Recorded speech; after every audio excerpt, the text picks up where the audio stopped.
I think there is nothing more subtly horrifying in this world than not recognizing yourself, being forced to become someone that you aren't, to be torn away from all the things and people you love, all the things you value, and not recognize who you are, all the while living only to fulfill the will of others. All of this is to say, to be alive without truly living. The horror of Silent Hill F is about this very idea, losing yourself to your society and the weight of its expectations, not just until you no longer know yourself, but until you actively hate yourself. This is a story about the slow and painful annihilation of identity that comes with conforming to society, and how that becomes both a comfort and a coffin. It's about the forceful compliance to become one of those monsters in order to survive. Silent Hill F is about the cruelty of being forced to live after you've already died, the horror of losing yourself.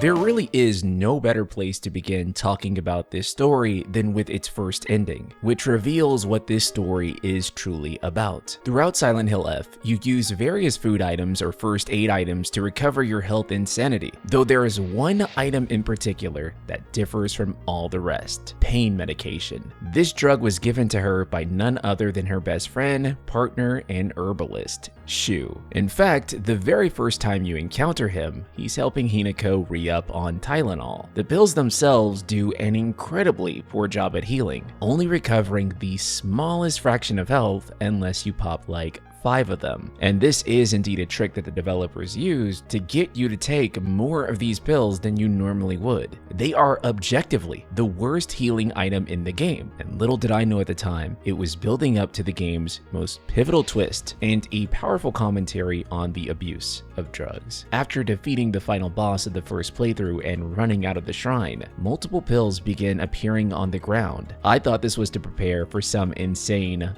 final boss afterwards. But then tens of pills becomes hundreds, and then hundreds becomes thousands. And before you know it, an uncountable number of pills line the hallways as Hinako struggles to maintain her sense of reality. A sense of reality this whole game that she was never actually experiencing. Shimizu Hinako is not actually a 15-year-old high school girl, but a 20-year-old woman who is experiencing a drug-induced psychotic episode on her wedding day, which led her to committing homicide and fleeing the wedding. I was in absolute shock and disbelief at what I had just played, and felt an immediate need to dive into New Game Plus. Silent Hill F is a game that I'm surprised they even greenlit in so many ways, especially with the themes that it touches on. It is also a game that I feel truly takes advantage of the fact that video games are an interactive art form, and accomplishes this to the highest level. Taking place in the 1960s in the fictional rural town of Ebisugaoka, Silent Hill F depicts the gender dynamics of kids raised in the Showa era. Though much of Japan was making huge strides in social progress at the time, Ebisugaoka depicts a town trapped in the pre-war mindset of obedience and rigid family roles. A guiding ideal of the period was Ryosai Kimbo, which means good wife, wise mother, defining a woman's worth entirely by her ability to serve her husband and raise children. People of the era posed that the path to happiness was acceptance in pursuit of this ideal. This is exemplified through the parallels of the rebellious Hinako and her far more conventional sister, Junko. This town is economically dead,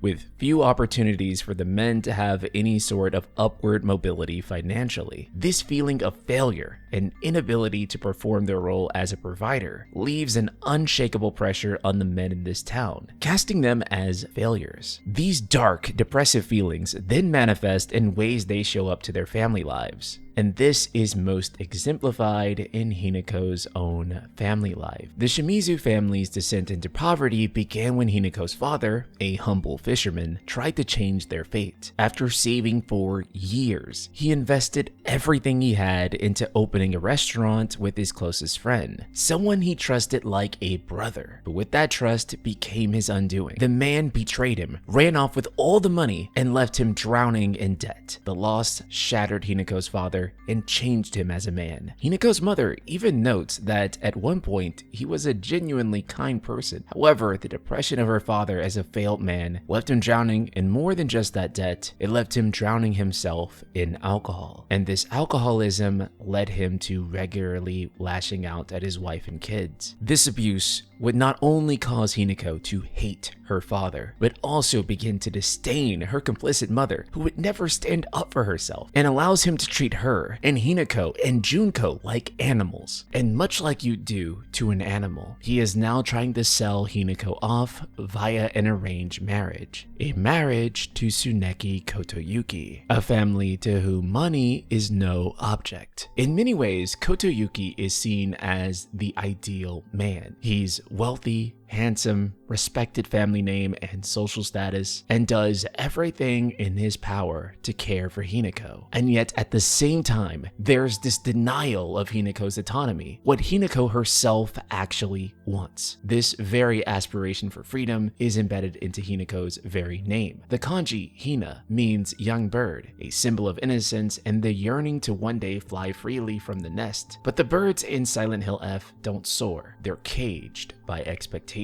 I believe this is precisely why the game shows us a crushed dead bird at the beginning, a foreboding message that depicts Hinako being crushed by the weight of her duty, and why there's a dead bird with its wings clipped off in the game over screen. Interestingly, the Hina kanji also carries another meaning in Japanese culture, as it relates to Hina ningyo or Hina dolls, which are used during the Hina Matsuri, also known as Girls' Day, a festival meant to celebrate young girls' growth and happiness. The Hina Matsuri uses male and female dolls to depict a Heian period wedding. All of this is to say that baked into Hinako's very name is the duality of freedom and marriage. Two meanings and two Hinakos. Hinako's perspective on marriage is framed not only around the abusive nature of her parents' relationship, but it is all she has seen this amount to in the life of Ebi Sugaoka. Noting in her journal, quote, "I used to think it was just my dad who was like this, but after listening to all the married women around here complain, every man seems just as bad. All their husbands are just as short-tempered, just as violent, just as useless, and do just as little to help out their wives. After learning this, every grumpy-looking old man in town I see reminds me of him. When I think that I was born and raised just to support these horrible tyrants, I lose all hope. If everything works out, they're going to give my father a lot of money. I'm sure he's desperate to use it to pay back his debts. My father is selling me to pay back his debts." There is economic despair everywhere throughout this once prosperous town, an entire town filled with men who are struggling and feel like they are unable to fulfill their duty. And the weight of this failure is then placed on their wives, and this cycle of trauma gets embedded into the sons and daughters of Ebi Sugaoka. But it's not just the town's women or even her mother, it's also her sister Junko. She said in her diary, "I once went to see Junko in the hospital when she was pregnant. Her sickness was so bad that all she could manage between vomiting was groaning. Her hands were rough and chapped, and her face looked as though she had aged decades overnight. When I saw her like that, it was as if the sister that I adored had disappeared. This is what marriage does to a woman. It makes you end up like Junko, like mom." The association of marriage and death can be most easily witnessed just by looking at Junko. Her skin looks like she's a zombie, as though she has already long passed away. This is the animated corpse that Hinako is to become. And I can't help but feel a deep sadness here. Hinako has never even so much as had the privilege of seeing a beautiful, functional relationship filled with love. She has only ever had to lay witness to the conventions of domestic servitude that destroys you and leaves you a hollow shell of who you once were. Hinako's closest friends, Sakuko, Rinko, and Shu, are her most treasured bonds, and we have to painfully watch as she kills all of these relationships in order to be married. Sakuko is indeed the friend that will never pay you back the $5 she owes you. At the same time, I could not help but feel terrible for her. Sakuko had a very difficult upbringing, canonically being autistic, especially in the 1960s where few people probably even knew what that word even meant. On top of her regularly witnessing supernatural events, Sakuko is chronically misunderstood. You'll often hear her saying, "You traitor," in a very haunting voice. Of course, this likely isn't actually Sakuko, but Hinako's subconscious using the face of her to project her guilt about the situation. Sakuko was terrified of being left behind. Hinako was her first real friend, and they promised to do everything together, including looking for boyfriends together. This poor girl needed someone to be there for her, and it felt like Hinako was leaving her behind, that she was leaving her in the darkness that she so deeply feared. While it was seen as strange at the time for boys and girls to play together, there was one man in town who saw things differently. Her partner, and the best plug the hood could ask for, Shu. Hinako and Shu are best friends, and they defy the norms of the era, always treating each other as equals and playing together in a time where this was strictly off limits. Partners, or aibo, as they call each other in Japanese, emphasizes this dynamic of their relationship, and is something that greatly upsets Rinko. I think this game makes it incredibly easy to hate Rinko, and with great intention. The absolute jealousy and hatred she displays for Hinako feels damn near feral. She's cruel and mocking and even violent toward Hinako. First seeing Rinko push her down the stairs, I immediately hated her and wanted nothing more than her demise. This is the exact trap that Ryukishi 07 planted for me, and I fell right into it. Rinko's hostility is not just jealous aggression, it's a survival mechanism. In a society where her only hope for upward mobility, and as she's been taught happiness overall, all comes down to who she marries, Rinko has chosen to lock in and play the game. She holds a mirror up to Hinako and shows the person that she could have become if she chose rage over empathy, to compete instead of aligning with one another's suffering. And this manifests most clearly in her infatuation with Shu. Rinko is utterly obsessed with him and absolutely disdains Hinako's proximity to Shu. Hinako makes it abundantly clear that they're just friends. But because this era and this place did not allow for the very concept of them being friends, it led her to think something else had to be going on. Interestingly, even as a player, I found myself guilty of this too, as I found myself analyzing if Hinako and Shu did have some sort of romantic connection, despite the emphasis on its platonic nature. Hinako's journal also outlines how their relationship is indeed non-romantic in nature, but notes that there's still part of her that wants Shu to see her as a woman. This is purely just my theory. Feel free to indulge or debunk it in the comments below, but I can't help but wonder if there was some potentially unrequited romantic feelings on Shu's side. I mean, we know on Hinako's side it's platonic, but what about his? I really can't help but think about the pinching scene, where Shu says he can pinch her to see if she's dreaming. Hinako's visceral reaction is very interesting and left up to player interpretation. This doesn't seem like a very normal reaction to your very platonic friend pinching you. I do think there is some part of Shu that felt jealous and hurt, and even if this lens on his character isn't spot on, his partner being taken away, and with it everything he loved about his life growing up, is something that feels absolutely agonizing for him. And this is why, when it's Hinako's time to kill him, it is the most built up to and painful kill that she has to do. These relationships must be cut off in the process of marrying Kotoyuki. The very idea of this marriage being equated to death is something that permeates throughout the entire game. Rinko even goes as far as to tell Shu that Hinako is dead, a statement that on my first playthrough made me think this game was going down the Sixth Sense route. Through this game's lens, marriage is both a death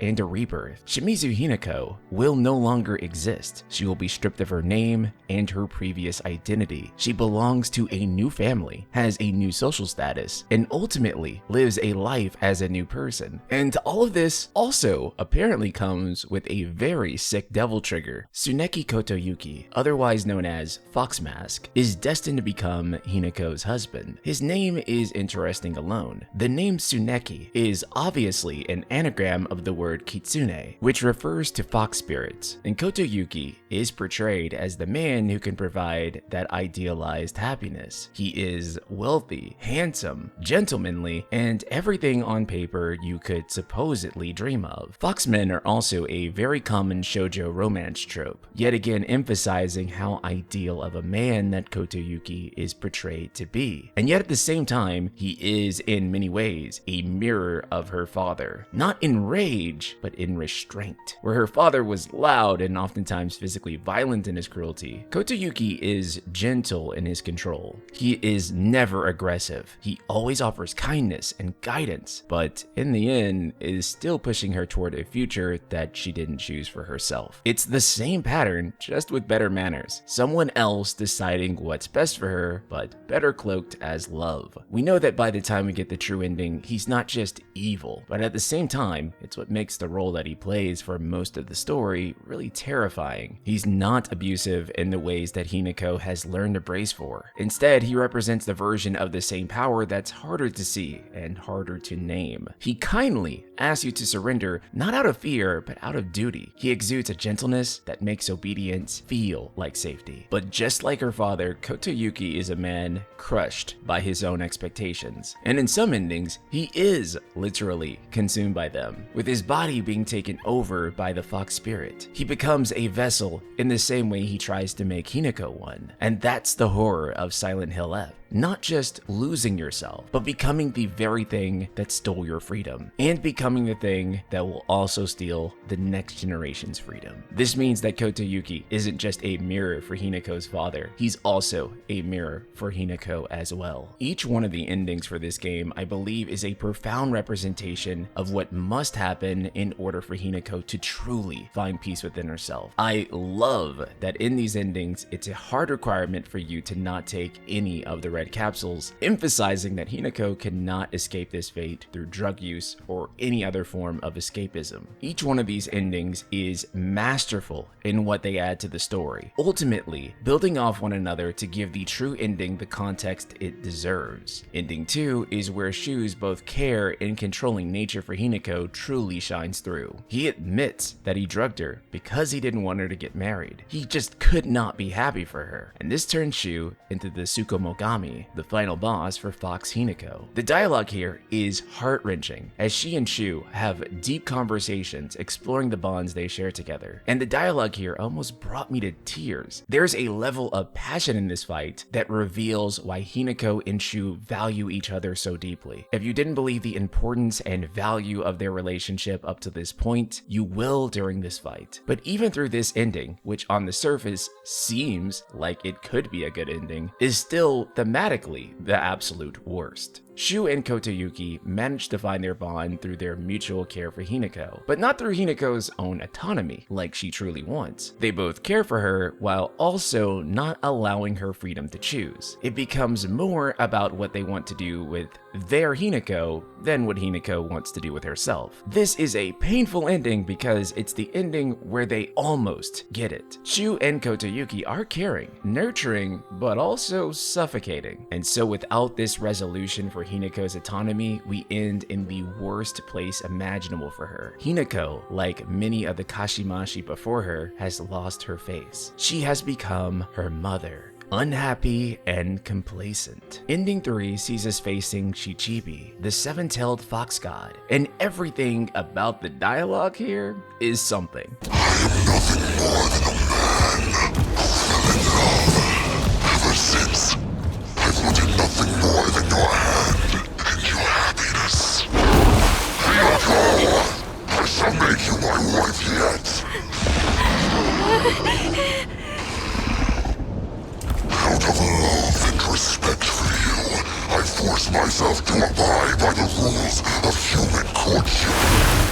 But if by honoring your traditions, I risk losing you, then I'm afraid we will have to do things my way from now on. The fox god wants to know, where's his hug? This fight also provides incredible dialogue between the two, that no matter how much the fox provides in terms of what he thinks the women of this world want, status, money, looks, that ultimately still isn't what Hinako is looking for. She doesn't want to lose herself. She doesn't want to be someone she isn't and controlled by anyone who isn't her. Happiness isn't something that can be given to her like a gift. It's something that only she can create for herself. This ending almost seems like it could be the true ending, until we find out through a radio broadcast that geysers are releasing toxic gas, and it means the certain destruction of Ebisugaoka, forcing its residents to evacuate. The curse has not been lifted, the cycle has not been broken. The two Hinakos have not found peace with each other.